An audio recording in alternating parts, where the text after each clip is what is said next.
Jadi kalau pendatang baru tiba di Jakarta, ingin tahu pelatihan itu, hubunginya siapa Pak? Silakan pertama ke Disnaker, kedua ke Disnaker PPK wilayah. UKM. Disnaker ada Sudin.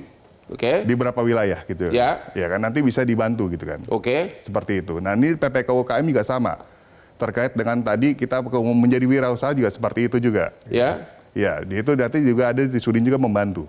Jadi artinya ini ada pusat-pusat rekrutmen seperti itu. Begitu. Nah kalau saya misalnya mungkin, saya sering sebagai anggota Dewan menjalankan reses Ya. ke masyarakat gitu kan. Masyarakat juga saya tanyakan gitu kan, apakah di sini juga ada yang pengangguran? Kan? Ada juga istilahnya ada pelatihan juga terkait dengan istilahnya kita di KPKP, Sudin KPKP kita, Ya. itu terkait dengan istilah bioflok, pemberdayaan bibit ikan. Nah seperti itu. Biasanya Karang Taruna pun istilahnya kita Tapi berdayakan seperti itu. pelatihan dari Pemda ini sudah benar-benar bermanfaat enggak? Hasilnya sudah benar-benar bermanfaat enggak? Jadi gini Bang Atau Hotman, hanya sekedar habisin anggaran? beberapa waktu lalu saya cek ke Bazar Ramadan. Ada pembinaan istilahnya terkait dengan jackpreneur. Ya. Saya tanya itu kan, ya ibu dari mana? Istilahnya saya dibina dari istilah jackpreneur. Ya. Saya dapat istilah sertifikasi halal. Yang kedua juga terkait dengan istilahnya NIB-nya, izin berusahanya juga. Ya kan, dan merek juga seperti itu. Dan dibantu juga istilahnya dengan kurnya. Ya. Dengan dari Bank DKI. Nah ini artinya ada bermanfaatnya. Ada manfaatnya. Ya. Oke, kita istirahat lagi. Nanti kita akan ketemu lagi di segmen terakhir. Ketemu lagi di Hot Room.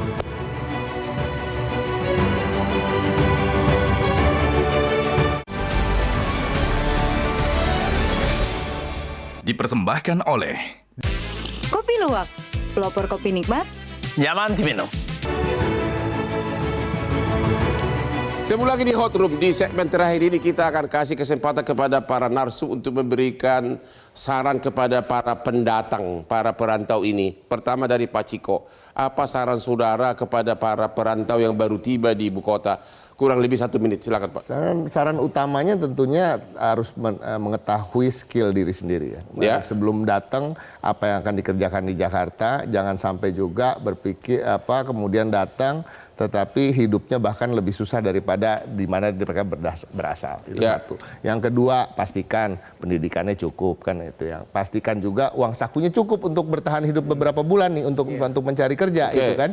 Nah, yang ketiga tentu bagaimana tertib administrasi ya ketika mendata dan lain-lain. Karena apa? Karena kalau tertib administrasi dan bisa memenuhi semua persyaratan, ujung-ujungnya akan dapat keringanan-keringanan juga kok untuk di Jakarta ya, bahkan dapat pelatihan-pelatihan juga. Tetapi itu semua harus betul-betul di-plan. Jadi perlu persiapan matang lah ya. Perlu persiapan matang. Tetapi yang terakhir yang saya ingin mengajak juga bahwa Jakarta ini nggak bisa cuma dibangun oleh Pemprov, nggak bisa cuma dikelola oleh Pemprov. Harus ada stakeholder lain juga turut serta dalam bagaimana caranya untuk bisa membuat kehidupan masyarakat Jakarta ini nyaman, pendatang juga bisa dapat kerjaan yang baik. Salah satunya apa? Bahkan kita mengajak perusahaan-perusahaan besar juga melakukan pelatihan-pelatihan. Karena pada ujungnya juga yang akan mendapatkan keuntungan kan mereka. Yang bekerja mendapatkan pekerja yang punya skill. Gitu kira-kira. Terima kasih. Pak Nopa Paloh, apa saran Bapak terhadap para pendatang yang baru tiba di ibu kota? Ya, saya hanya berpesan begini Bang Hotman. Yang pertama, data kita terakhir 2024 itu ada 6,17 pengangguran di Jakarta. 6,17. 6 juta maksudnya? 6,7 kurang lebih sampai dengan 700.000 orang. 700.000 orang? Ya, pengangguran. Ya. Dan baru istilahnya PHK kurang lebih 2.536. Ya. Ini data 2024 terbaru. Ya. Nah artinya pengangguran yang ada dengan domisili di Jakarta ini ada dengan 700.000. Dan kalau misalnya warga pendatang pun mau kesini yang tadi disampaikan 15.000 orang, tentunya harus berpikir dia harus bersaing. Harus bersaing. Dengan pengangguran yang sudah ada di sini. Ya, dengan ada 700.000 orang. Ya. Tentunya itu harus berpikir. Dan ada juga artinya yang PHK baru 2.500 orang, ya kan? Kalau kita lihat kawasan industri Jakarta ini cuma hanya Jeep doang sekarang. Jakarta Industrial Pulau Gadung. Kita hanya punya itu, benar Pak Sarman? Ya kan? Tidak ada industri-industri lain di Jakarta. Jadi intinya apa? Saran Bapak apa? Saran saya, tadi mungkin sama Pak Ciko juga gitu kan. Pertama kita harus melihat bahwa potensi kita apa yang untuk kita lakukan di Jakarta. Skill kita apa gitu kan. Mampu nggak kita berkompetisi untuk di Jakarta. Dengan tadi yang 700.000 orang itu, seperti itu Bang. Atau memilih alternatif pindah ke daerah lain. Iya. Oke Pak Sarman. Tentu masyarakat daerah kalau ingin ke Jakarta, tentu pastikan dulu bahwa Anda memiliki skill dan kemampuan untuk bersaing. Ya. Dan kemudian Kan bisa jadi ormas, Pak, tanpa perlu. itu menjadi beban sosial. Oh, beban sosial. Tapi lihat dulu di sekelilingnya di daerah. Ya. Karena di daerah juga saat ini juga kan pemerintah juga membangun kawasan ekonomi khusus. Ya. Di sana juga ada peluang tenaga kerja. Kemudian ada juga pusat-pusat destinasi wisata. Ya. Kemudian saat ini juga pemerintah juga akan membangun puluhan ribu yang namanya dapur untuk makan bergizi gratis. Ya. Itu juga memerlukan tenaga kerja. Kemudian satu lagi juga adalah pemerintah akan membentuk 80.000 koperasi merah putih. Jadi masih banyak 80.000. harapan untuk dapat Masih pekerjaan. ada harapan di daerah untuk mendapat pekerjaan. Di daerah? Di daerah. Jadi artinya tolong berpikir 1000 kali. Sebelum datang ke Jakarta. Karena tidak seperti dulu lagi. Oke. Tidak lagi katakanlah mungkin ya kita nanti lihat Sudah banyak situasi. industri pindah ke daerah. Betul. Oke, Pak Nurul udah? Ya, kalau saya tadi kalau dari masyarakat mungkin sudah banyak ya. Ya. Tapi kalau saya pribadi sebenarnya tip satu sama Bang Ciko nih Ya. sebagai perwakilan Ya. Pemprov gitu kan. Ya. Bahwa di Jakarta ini masalah ketimpangan itu ternyata jadi problem. Kalau kita lihat data di tahun 2018-an itu 3,9 untuk Gini rasio, tapi di tahun 2024 itu sekitar 0,431. Artinya ketimpangan semakin meningkat. Nah, ini Ketimpangan semakin meningkat. ketimpangan semakin meningkat. Maksudnya Bang. apa? Pengangguran sama PHK. Maksudnya adalah orang yang semakin kaya semakin banyak, tapi orang yang miskin juga semakin miskin gitu. Nah, inilah yang sebenarnya menjadi tantangan bagi Pemprov ke depan bahwa yang miskin ekstrim ini jadikan sebagai Di ibu kota ada berapa juta yang miskin ekstrim? miskin ekstrim sekitar mungkin sudah hampir tidak ada ya. Kalau miskin biasa kan 450.000 ya, Bang Ciko ya. 450.000. Iya, miskin kalau biasa. miskin biasa. Miskin biasa itu maksudnya apa? Miskin biasa itu yang dia Tinggal di gubuk atau apa? enggak. Kalau kita ngurek kan pakai pengeluaran sekitar 360.000 per bulan. Oke, Nah, itu miskin biasa. Itu miskin biasa. Kalau ekstrim itu di bawah $1 per hari, $0,9 per Jadi hari. miskin gitu. biasa ada berapa ratus ribu di Jakarta? 450.000. 450.000. 450.000. Miskin biasa dengan pendapatan 350.000 sebulan. Ya, sebulan. Masih ada masa sedikit. Makanya, tapi satu sisi orang yang kaya juga ada di Jakarta. Makanya ketimpangan itu semakin melebar. Ketimpangan semakin Nah, melebar. makanya ini kita titip nih ke Bang Ciko, ke Pemprov untuk bisa menyelesaikan masalah Itu ini. adalah tugas dari Pemda DKI, oke? Pemprov Pak DKI. Yayat, saya tertarik ada pertanyaan khusus kepada Bapak. Iya. Benar nggak bahwa perantau di Jakarta ini lebih banyak cewek? Coba dulu. Dan kenapa? Coba. Saya harus bicara Karena saya tanya ini karena Jakarta ini termasuk tempat sugar daddy tertinggi, nomor 2 di dunia. Ya. Rentang usia juga deh. Ya. Begini, saya harus bicara dengan data dan informasi. Ya. Berdasarkan data yang kita dapat dari Dukcapil, Ya. itu memang dominan perempuan. Berapa persen kira-kira? 70? Persentasenya memang lebih besar dibandingkan laki-laki. Mungkin persentase antara 60-40-an. Jadi perempuan lebih dominan. Kedua, ini menunjukkan perempuan makin mandiri. Ya, artinya perempuan mungkin di pedesaan atau daerah lain bahwa mereka bisa memiliki pilihan sendiri. Oke. Nah, jadi punya pilihan sendiri. Kemudian perempuan itu mungkin lebih terdidik sekarang. Jadi pilihan lebih terbuka. Jadi Ya. kalau saya mengatakan kalau Jakarta ini banyak didatangi oleh perempuan, itu berarti menunjukkan perempuannya lebih berani untuk bertarung menghadapi masalah Atau di Jakarta. karena lebih banyak yang cantik? Itu masalah dia tahu lain. banyak sugar daddy di Jakarta. Itu masalah lain lah Bang. Tapi sekali lagi saya mengatakan, siapapun yang datang ke Jakarta, itu harus dua punya hal. Satu, berangkat dengan persiapan. Yang kedua, berangkat tanpa persiapan. Oke, itulah akhir dari diskusi kita malam ini. Ada pantun satu. Apa itu? Gimana? Menjadi narsum acara Mbak Hotman. Bahas tema dampak radiasi uranium. Ya. Jika ingin konsentrasi seperti Superman, minum selalu kopi luwak premium. Oke. Jadi para perantau yang baru tiba di Jakarta, bersiap-siaplah. Jakarta itu memang kejam. Tapi kalau kau memang ulet, kau memang rajin kerja, siapa tahu kau nanti nasib kita sama seperti Hotman Paris. Oke? Sampai ketemu lagi di Hot Room setiap hari Rabu jam 9 malam. Karena hanya di sini acaranya yang hot-hot. Silakan Pak, sini Pak. Nah, gini Pak.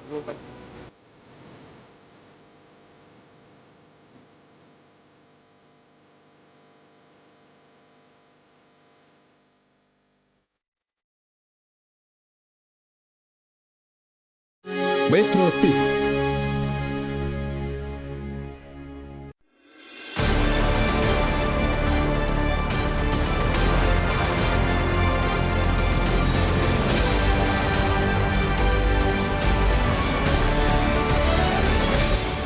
Dipersembahkan oleh Kopi Luwak, pelopor kopi nikmat.